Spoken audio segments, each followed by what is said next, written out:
Hola hermanos, el día de hoy 25 de octubre del 2024, es viernes de la 29ª semana del tiempo ordinario. Muy bien, ya casi estamos terminando la semana 29. Padre del Señor Jesucristo, qué rápido va pasando el tiempo. Ok, miren, hoy es un día un poco simpático, hay siempre un montón de santos propuestos, pero dije yo, bueno, ¿cómo escojo al de hoy? Porque está San Fructos, está Santa Daría, mártir, es decir, hay algunos muy interesantes, ¿no? Pero como ayer hablamos de San Antonio María Claret, que había estudiado en el seminario de Vic, entonces me acordé que el obispo santo del día de hoy, San Bernardo Calvo, cuidado, no es Calvo, es Calvo, y es con B, no es con V, fue obispo ahí, en Vic. Entonces digo yo, bueno, hablemos entonces de él, que alguna no tiene relación, vamos, desde el siglo XII, y San Antonio María Claret del siglo XIX, pero por ahí me fui. Bueno, vamos por parte. Él nace en una población que se llama Mascalvo, en Tarragona. Se supone que debe haber nacido en más o menos alrededor del año 1180. Ok, no sabemos exactamente el nombre de su familia, de su padre, solo sabemos que era de la nobleza que se puede decir de segunda categoría, de los infanzones castellanos, así se le llama normalmente, pero bueno, no era Cataluña, pero igual. Y probablemente la familia sencillamente había repoblado esa zona ahí ¿cómo se llama?, en Tarragona. Hay algunos estudiosos que dicen que lo de Calvo es una catalanización, lo dije bien, una catalanización de un lenguaje más italiano que sería Calvetti. Bueno, igual, eso también viene por el hecho de que más adelante el rey Roberto le va a entregar ahí en la ciudad de Tarragona y al conde de Barcelona le va a entregar unos terrenos entregados a esa familia con ese nombre. Bueno, entonces por ahí es interesante, ¿no? Así se estudia la historia, ¿no? Es buscando por dónde. Lo que se conserva es el nombre de la madre de él, que se llamaba Beatriz, y además que tenía algunos hermanos. Él no era el primero se llamaba Guillermo, y luego vendría Bernardo y todavía un par de hermanos más, una se llamaba Guillerma y la otra se llamaba Geraldo. Este Geraldo va a terminar siendo luego canónigo y canónigo regular, o sea que también tomó la carrera. Ahora, él originalmente, y este punto es importante, fue juez, o sea, él se estudió para ser abogado, digámoslo, en esa época, ¿no? Y estudió en Lérida, esa es la lógica del asunto, y como les digo, lo que sabemos es que llegó a formar parte de esta responsabilidad y pues hizo estudios jurídicos, es que sí que fue, es que estudiar derecho en esta época cuando apenas van naciendo ¿cómo se llama?, las universidades, pero bueno, igual. Y lo que sí sabemos, y aquí entre el tema, es que comenzó en Lérida, pero debe haber estudiado, fíjense, para esa época en Bolonia, la primera universidad de la historia, y en la Sorbona, en París. Y entonces, por eso es importante. La de Lérida no tenía en ese momento la categoría de universidad. Pero bueno, entonces, fue también, y al menos según lo que dicen algunos de los estudiosos, fue militar, ¿ok? Y entonces ahí cumplió la misión. Se hace cisterciense, se hace monje cisterciense, y en el monasterio ahí en Lérida, en el monasterio de Santa Cruz, ahí fue donde se fue él. Y bueno, cumple la misión, llega a ser abad de ese monasterio, tanto trabajo no fue admitido, se supone que debe haber sido admitido como monje en el 1214, eso para que lo tengamos más o menos claro. Y ya para mayo de ese año ya viste ¿cómo se llama?, el hábito de monje, o sea que realmente, pues hombre, miren, es que la reforma del cister, los cistercienses fueron muy importantes en esta época. Y entonces, estando ahí como monje, lo eligen más adelante, tuvo varios cargos. Tuvo cargo de inquisidor frente a la herejía valdense, que merodeaba ahí la frontera con lo que actualmente es España, y luego va a ser nombrado, como les digo, obispo ahí en Vic. Se cuenta que además, para que vean ustedes cómo los santos siempre vienen en racimo, ¿no? Fue amigo de San Raimundo de Peñafort. Raimundo de Peñafort, San Pedro Nolasco y Jaime II van a ser los fundadores, Jaime I, los fundadores de la Orden de la Merced, de los mercedarios. Es esta época, para que vean ustedes, ¿no? Entonces, como les digo, es que, insisto, es tan complejo esto de ir estudiando la historia de esta época, ¿no? Se supone, como les digo, que el monasterio al que él pertenecía era de alguna manera independiente frente a la diócesis de Tarragona. Y entonces por ahí hay algunos documentos que lo señalan. Bueno, y los canónigos de Vic, interesante, lo eligieron en 1233 para que fuera el obispo de Vic. Ustedes dirán, padre, ¿no lo elige el Papa? Sí, pero la propuesta viene de los canónigos. Así que estuvo ahí durante 7 años, más o menos, y hasta que, ¿cómo se llama? En diciembre de 1233, pues pasa a ser obispo, ahí dejando el monasterio de Sante Creus. Hay un montón de documentos, miren, me tuve que poner a leer porque claro, cuando se trata de estos santos de la época medieval, esto ya es la Baja Edad Media, ¿cómo se llama? Porque la Alta Edad Media es la más antigua, ¿no? Y la Baja Edad Media es la que se va acercando a la Edad Nueva, a la Edad del Renacimiento. Y entonces le tocó a él muchos enfrentamientos, ¿no? Tuvo que luchar porque, miren, era una época compleja, todavía se está saliendo del feudalismo y además, pues está viviendo en esa lucha por las investiduras, quién inviste, quién es el que da los nombramientos. Por eso es la época de la Reforma Gregoriana, ¿no?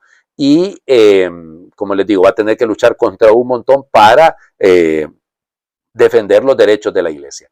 Ocupadísimo de los pobres, interesado por los pobres, llamando y cuidando a los pobres sobre todo. Va a morir, vaya que pensé que iba a hablar poco de él, pero es que son interesantes estos obispos, porque él, ya les digo, fue llevando mucha función, venía de ser un militar, de ser un juez, haber estudiado en esa época al inicio de las universidades, tanto en Bolonia como en París. O sea, se trataba de una persona extraordinaria para su época, que haya sido monje cisterciense, que haya sido también, porque fue vicario, canónigo en la catedral de Tarragona, fue vicario general en esa catedral, y como les digo, en 1233 fue nombrado, 1223 fue nombrado obispo ahí en Vic. Entonces, y fíjense, y después cuando termina su misión ahí en el obispado de Vic, porque él lo pidió así, entonces regresa y pasa a ser abad, título, abad perpetuo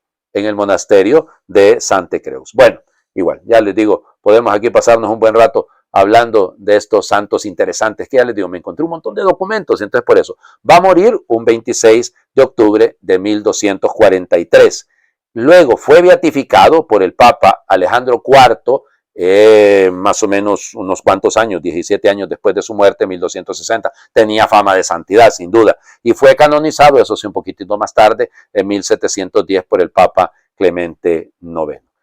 Los restos de él, y este es otro tema interesante, ya les digo, porque se encontraban ahí originalmente en la Catedral de Vic, pero cuando se dio la guerra civil en España, pues el sepulcro fue profanado, pero algunas de las reliquias estaban ahí en San Pedro de Reus y ahí se conservan. Bueno, ay Señor Jesucristo, vamos a las lecturas del día de hoy, seguimos en la carta a los Efesios, ahora ya comenzamos la parte pastoral de la carta, ayer habíamos terminado con la parte más teológica, ahora la parte pastoral.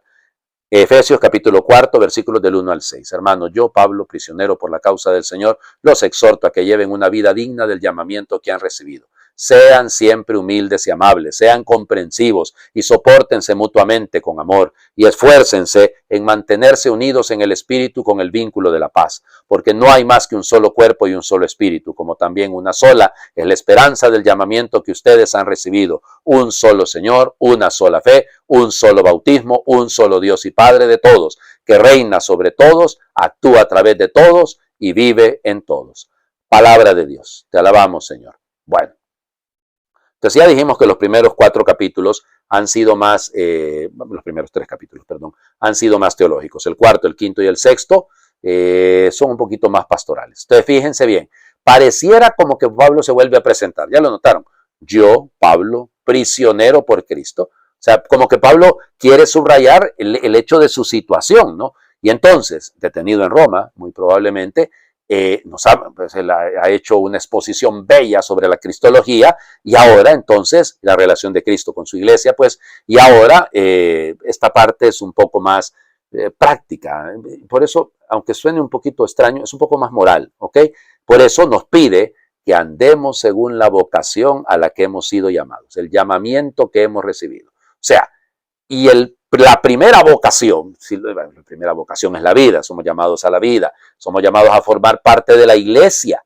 Entonces, una persona llamada dentro de la iglesia trabaja por la iglesia. Y uno de los elementos fundamentales de la eclesialidad y de la eclesiología es la unidad. Fíjense que hasta lo decimos, es el primer atributo, ¿no? Creo en la iglesia que es una. Santa Católica y Apostólica, una. Pero este punto es importante. Ok, ahora, ¿de dónde sale la unidad? Del esfuerzo de los hombres, del deseo de mantenernos unidos, de ser un equipo. No, sale del don del Espíritu. Por eso es un solo Señor, un solo Dios, una sola fe, un solo bautismo. O sea, la idea está centrada precisamente en esto, porque no hay más que un solo cuerpo y un solo Espíritu. Porque es solo una la esperanza del llamamiento, y vuelve a insistir en la vocación. O sea, hemos sido llamados por Dios. Que cada uno lleve una vida recta de acuerdo a esa vocación. Se nos llama a trabajar por la unidad. Fantástico. ¿Qué es lo que hace esa unidad? Esa es la fuerza del Espíritu que nos mantiene. Porque la meta es única. Es una la esperanza. O sea, ¿qué es lo que usted quiere? Ganarse el cielo, pues. Si no, ¿qué sentido tiene? O sea, ¿qué es lo que se quiere ganar el Papa? El cielo. ¿Qué es lo que se quiere ganar mi obispo? El cielo. ¿Qué es lo que me quiero ganar? Yo, el cielo. ¿Usted qué se quiere ganar? El cielo. O sea, nuestra esperanza es única. O sea, trabajamos para que usted y yo lleguemos al cielo. ¿Ustedes piensan que esto de estar aquí grabando estas vainas sea sencillamente para conseguir likes? Ya les digo que no los consigo, no me interesa. Pero los pocos que puedan ver esto, que puedan escucharlo, porque muchos lo escuchan en audio, hombre, que les ayude a llegar a salvarse, pues. Si alguno de ustedes el día de mañana se salva y un poquito le ayudaron estas meditaciones, mi trabajo está supremamente bien hecho. Porque de eso se trata, de que nos ayudemos. ¿Cómo nos ayudamos? Porque formamos un solo cuerpo. Por eso las divisiones no son voluntad de Dios. Es una sola la fe. Es un solo el bautismo. Es un solo Dios y Padre de todos. Claro. Entonces, actúa en todos y vive en todos. Me parece que esto es importante volverlo a subrayar una y otra vez. Si no, ¿en qué estamos? Pues, trabajemos por la unidad. Si no, no tiene sentido. Vamos, oigan, qué montón hablé de Bernardo. Es que me interesó ver un montón de documentos, ¿no? Bueno, vamos. Lucas, capítulo 12, versículos del 54 al 59. En aquel tiempo Jesús dijo a la multitud: cuando ustedes ven que una nube se va levantando por el poniente, enseguida dicen que va a llover, y en efecto, llueve. Cuando el viento sopla del sur, dicen que hará calor, y así sucede. Hipócritas, si saben interpretar el aspecto que tienen el cielo y la tierra, ¿por qué no interpretan entonces los signos del tiempo presente? ¿Por qué pues no juzgan por ustedes mismos lo que les conviene hacer ahora?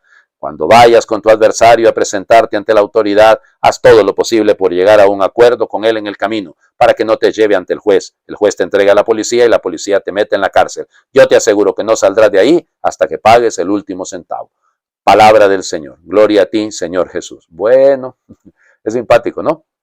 Fíjense. Jesús hace un tratado de meteorología.